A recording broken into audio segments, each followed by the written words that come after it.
Hi and welcome, and today we're going to look at, are we living in a computer simulation or a virtual reality environment? Now this is a question that has been posed quite a lot actually over the past decade in particular. It first really started gaining momentum in the 70s. I remember reading some articles even when I was in junior high school and high school in the 80s.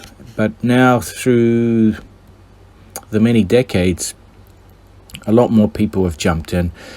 And a lot of the theories have become more matured, and there seems to be a lot of evidence that we actually may be part of a simulation. Okay, so what do I mean by that? Well, if we are to examine the progress in technology and artificial intelligence, it will be fairly obvious that the rate of development is ever increasing, like a quickening. It's reaching critical mass.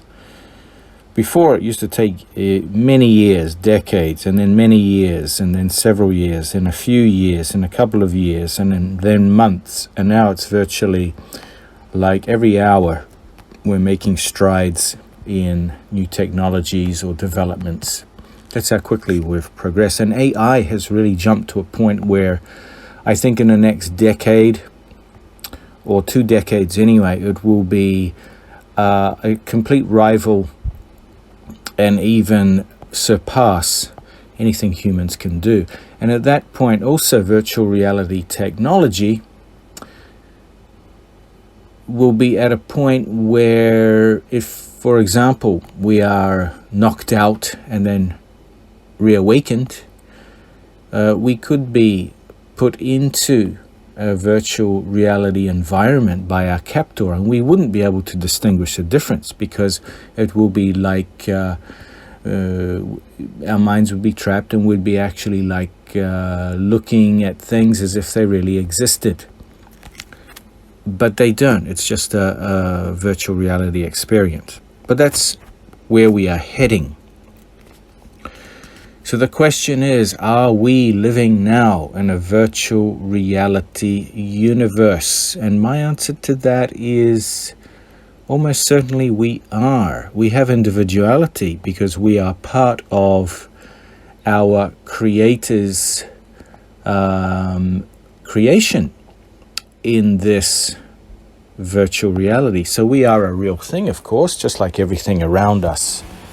And in this real thing, in virtual reality environment, there are multiverses, parallel universes, and everything, and this is why it's never ending.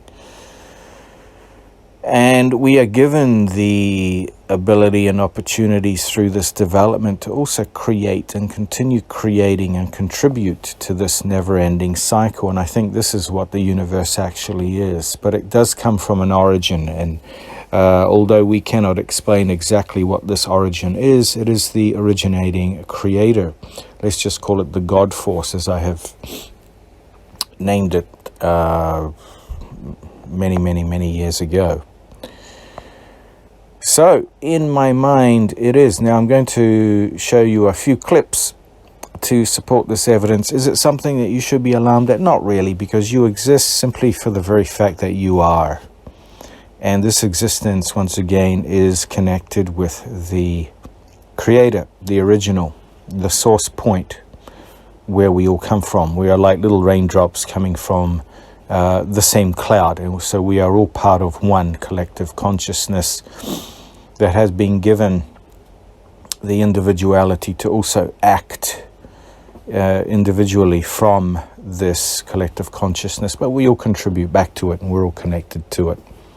So we do have a collective consciousness and also an individual consciousness within this matrix, so to speak, a simulation.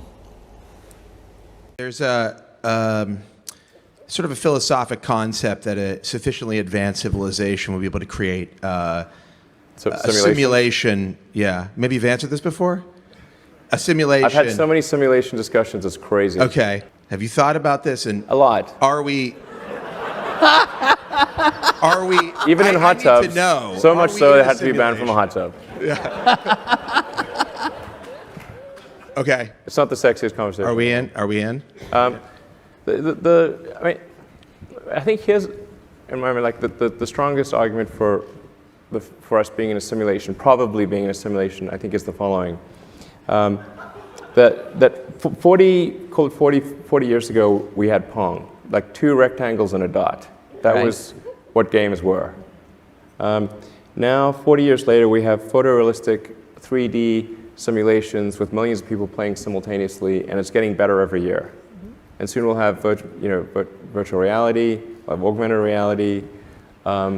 If you assume any rate of improvement at all, then the games will become indistinguishable from reality. Indistinguishable. And this is where magic comes in, because through magic and connecting with the God force and building our energies, we are actually linking up to the source, to the creator, and by that we will be executing the laws of creation and manifestation. And that's the advantage of practicing magic, linking up spiritually, is through this connection to the source. And by doing this and by developing our magical skills therein, as we progress, we are in effect securing our immortality.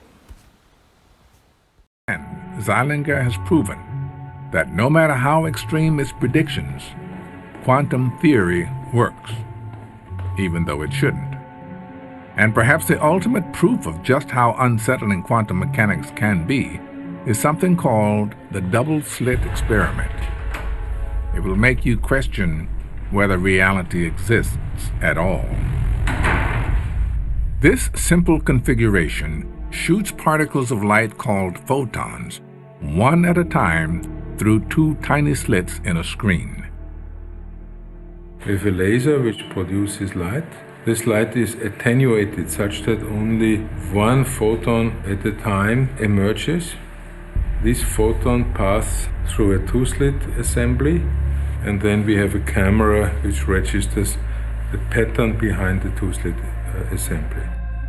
So what we see is that the photons arrive one by one on the screen, some here, some there, and it looks pretty random. Since the photons travel one by one, some through this slit, some through that slit, you would expect them to leave a pattern of 2 stripes on the wall. And you would be wrong. They mysteriously create a band of stripes. This is what you would expect to see if a constant beam of light shined through the 2 slits. It would spread across the wall like a wave. So how can single bullet-like particles of light create a wave pattern? This could only happen if the particles go through both slits at the same time. In other words, the particle is in 2 places at once. But strangest of all is what happens when you put detectors next to the slits. When the photons are being watched, the wave pattern disappears. Take away the detectors, and the wave pattern comes back. This suggests that we can change the way reality behaves just by looking at it. Does this mean that reality itself is not real? The modern answer is that the path taken by the photon is not an element of reality. We are not allowed to talk about the photon passing through this or this slit. Neither are we allowed to say that the photons pass through both slits. All this kind of language is not applicable. So, do we just keep reaping the benefits from quantum mechanics and accept that deep down, nature plays by a set of rules that will forever remain a mystery?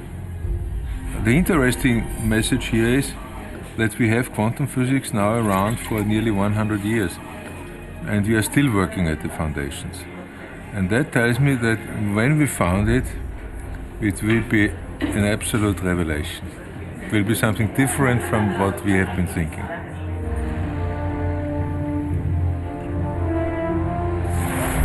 If the quantum theorists are correct, we will never understand the fundamental level of the universe.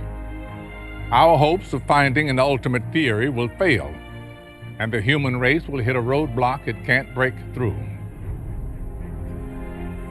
But what if they're wrong? What if the truth about what happens deep inside you, me, and everything else in the universe is there, if we're willing to look for it? So getting back to the original question, is the universe and are we living in a computer simulation? Well, actually, I have to clarify that to say that not a human-made or biological entity-made computer. That would seem very unlikely. However, I do believe we are a simulation in the sense that the creator, the source, has created everything, and from that source everything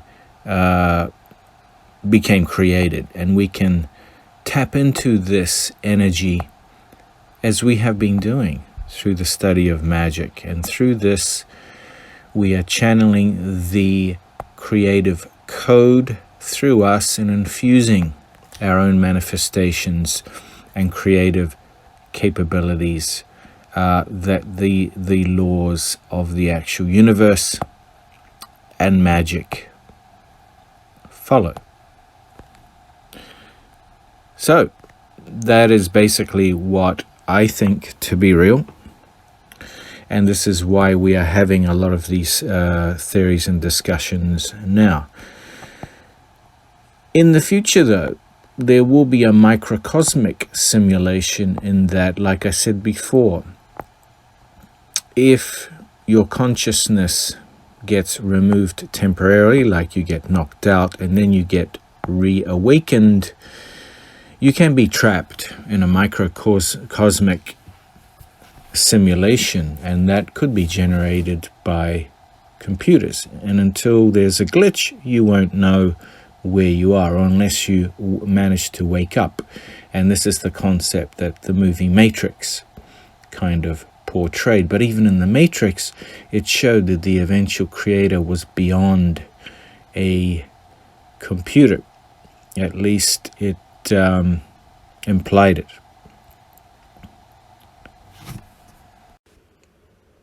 So in case I've thoroughly confused you now, because I've gone from talking about computer simulation to virtual reality to reality, what is reality for us is in fact a virtual reality that has been created, and we are in this virtual reality, so for us it is reality. And if another virtual reality is created by some of us or us, then it will be reality for whoever and whatever we put into it, so to speak, if we create it.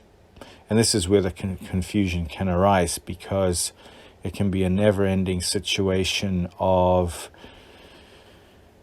another creator's virtual reality becoming a reality for the subject. Okay, but what does it have to do with magic? Well, like I said, through magic, through our connecting with the source, we are then able to leverage the laws which actually transcend our comprehension. And these laws of magic give us the ability to then, through proper training and proper implementation, for us to actually be able to create even further and make things happen for us, because we would be actually following the real source rules, as opposed to the rules that a lot of people or even scientists believe to be real but do not totally understand creation. Okay? So that's my take. So, but is it a computer simulation? Well, this becomes complex because computers, in terms of machinery, I don't think will be able to replicate absolutely everything, only in a microcosmic, very limited capacity. And that would be more of like an illusion state, like I said in the beginning, if we're knocked out. And then through glitches, we may be able to wake up and free us. But that would be an entrapment. That is a little bit different. Okay, anyway, a bit of a brain twister teaser there. But like I said, this is why, in my opinion, learning magic and going through the spiritual process can give us this ability to tap into the source energy. And through us creating, we gain control of our lives more, and in effect we then guarantee our immortality through our creative powers, and because we are channeling and contributing to the source energy, the creator. Okay, all right, well, that's all. I'll leave it there. Agree or disagree, it's up to you. I look forward to chatting with you guys again real soon. Okay, so have a good week ahead. Cheers.